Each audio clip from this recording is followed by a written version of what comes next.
Microfilm, bonsoir. Et en dehors de toute contingence médiatique, de toute actualité, de toute urgence, entre guillemets, simplement pour le plaisir, depuis longtemps promis, de elle à moi, enfin tenu, Marguerite Duras, nous sommes chez elle, et le nombre de choses dont on peut parler est absolument illimité. Mais puisque c'est une émission de cinéma, on parlera de cinéma, et on parlera de ce cinéma qu'on voit la nuit sur les étranges lucarnes. Donc Marguerite Duras, merci de nous héberger pour quelques heures. Et je crois que tu veux d'emblée me poser une question. Est-ce que tu peux imaginer qu'on puisse voir un film pour la première fois à la télévision? Alors ça, moi, c'est une question qu'évidemment je me pose, mais je suis mal placé pour y répondre parce que Tu as tout soit je vu. revois beaucoup de films, soit je vois des films pour la première fois, mais c'est comme si je les avais vus parce qu'ils appartiennent à une catégorie de films que j'ai vus et revus dans le temps. Donc simplement, c'est des variantes, c'est des lacunes.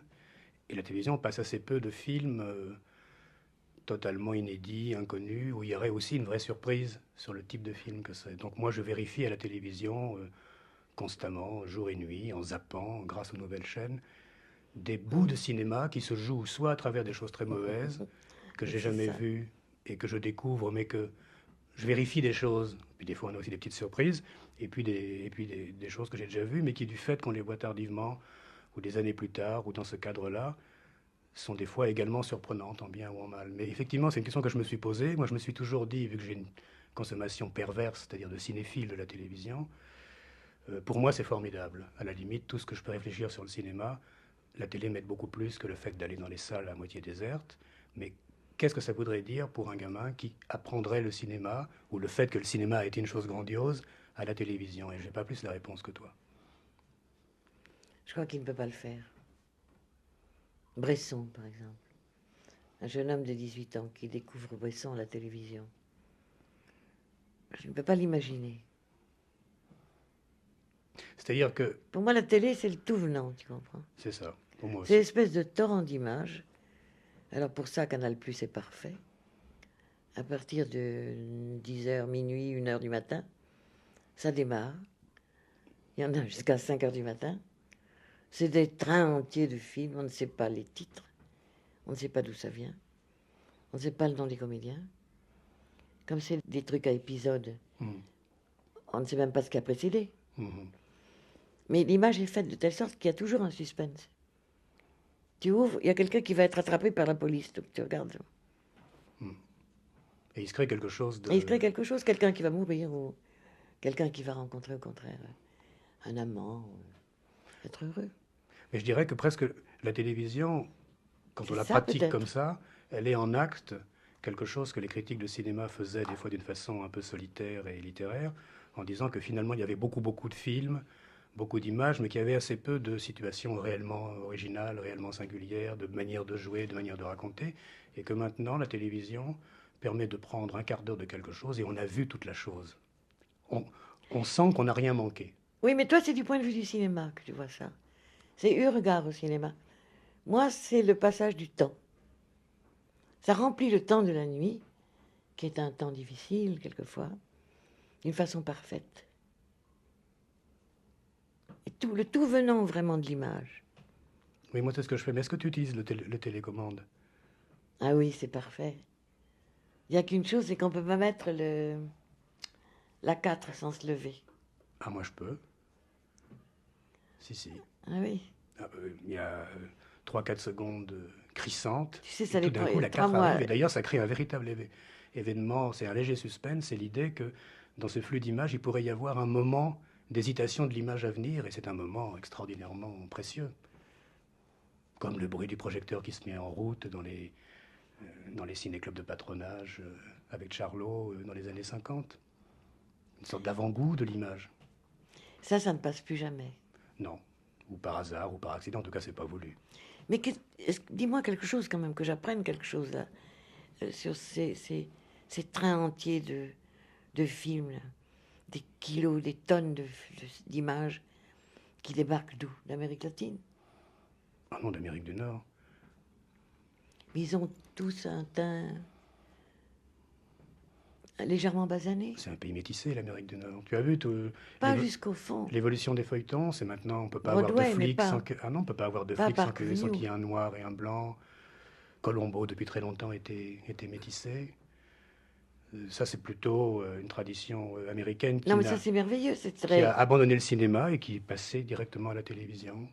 D'où effectivement Puis l'effet le de... blanc et le rose, on en a assez un petit peu aussi. Ah oui, oui. C'est d'ailleurs peut-être une des raisons pour lesquelles les Français n'arrivent pas à faire de feuilletons Mais, qui mélangent comme ça le social. mais dis-moi, c'est des films que la France achète, C'est des films qui sont vendus pour une qui bouchée de roulent pain, partout. parce qu'ils ont déjà été amortis plusieurs fois. Oui. Donc même on peut repasser Mission Impossible, on peut repasser Colombo, qui sont des bons feuilletons des années 60 déjà, ou Star Trek, des choses comme ça coûte pas cher. Donc comme les télévisions ont de plus en plus d'espace et de moins en moins de choses à mettre dedans, c'est évidemment beaucoup plus efficace de jouer de ces choses qui ont déjà été vues, qui ont un côté sentimental maintenant, parce que des gens les ont vues il y a 10-20 ans, qui tiennent bien la route, certaines, et c'est autant de moins à Il faudrait investir. trouver un nom des trains. Oui. Il y avait les téléfilms, on peut faire les télétrains. Tu vois, au début, ils m'ont abonné à Canal+. Ils ont eu raison. Au début, je me disais, mon Dieu, j'ai pris Canal+, pourquoi faire? Pour voir ces choses auxquelles je ne comprends rien. Et c'est petit à petit que j'ai vu que ça remplissait une fonction. Que la télévision annoncée, assagie, calmée, ne jouait pas. N'avait pas. Et c'est quoi la fonction alors? Et l'occupation du temps, de l'espace, d'une certaine vacuité comme ça. Il y a le moment où il y a quelqu'un avec toi, et à 1h30, la personne dit « je vais me coucher ». Quand tu vas à la fenêtre, tout est noir partout. Tu es vraiment seul avec le poste, là.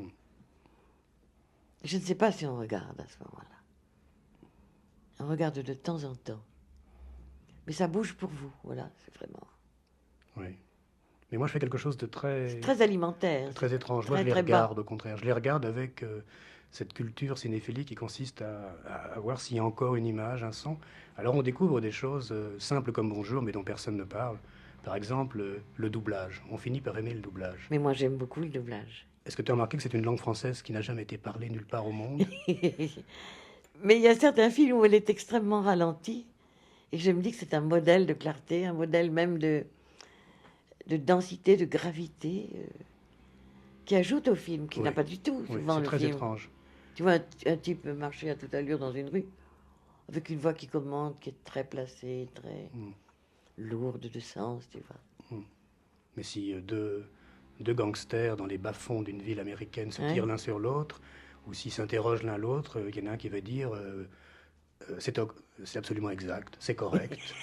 Je n'ai rien à répondre à cela, alors qu'on sait bien que dans la vie, quelle que soit la langue, personne ne parle comme ça. Et je me demande si c'est pas ça qu'on a toujours un peu raté ou mésestimé dans la culture plus noble, entre guillemets. C'est une leçon, pas de langue française, mais une leçon de langue, comme si la culture la plus populaire, la plus bas de gamme, disons, était aussi une leçon de français. Est-ce que ce serait bien qu'un petit malfrat, au lieu de dire j'en ai rien à foutre, dise cela m'indiffère complètement dans un auditorium et sur des images presque inexistantes où tout n'est que zoom, où il y a des publicités qui viennent s'entrelarder. Il y a un mélange, je trouve, de gravité, d'envie de bien faire dans le doublage et de n'importe quoi dans le son. Oui, c'est ça aussi le compagnonnage. Je vois pas comme toi ça. Je vois pas que ce soit un français parfait. Non, parfait, je veux dire... C'est un français... Non, mais il est parfait. Mais c'est pas sa qualité première. C'est qu'il est insolite. Oui. On ne l'entend jamais. Nous ne nous parlons pas comme ça, toi et moi. Non, il est insolite comme la façon dont les Noirs parlent français, mais avec beaucoup moins de fraîcheur. Des gens après l'école primaire en Indochine, voilà. Comme ça. Pour moi, c'est très colonial. Voilà. Et je pense que c'est par là qu'on voit que les Français sont colonisés. C'est comment ils doublent l'américain, avec quel français ils doublent l'américain. C'est là qu'est le vrai... Tu sais que l'argot est complètement exclu de ces films-là. Impossible. Ils sont parfaits, ils sont polis, ils sont très épurés. Pour moi, ça me fait penser à tous ces westerns qu'on avait pendant des années, et on ne se rendait pas compte que la musique était composée par des élèves de Schoenberg. Donc c'était l'école de Vienne, c'était les Juifs d'Europe centrale qui arrivaient, Dimitri Tiomkin, Franz Waxman à Hollywood. Ils faisaient des histoires de western, des cow-boys et des Indiens, et il y avait des sous-produits de l'école de Vienne.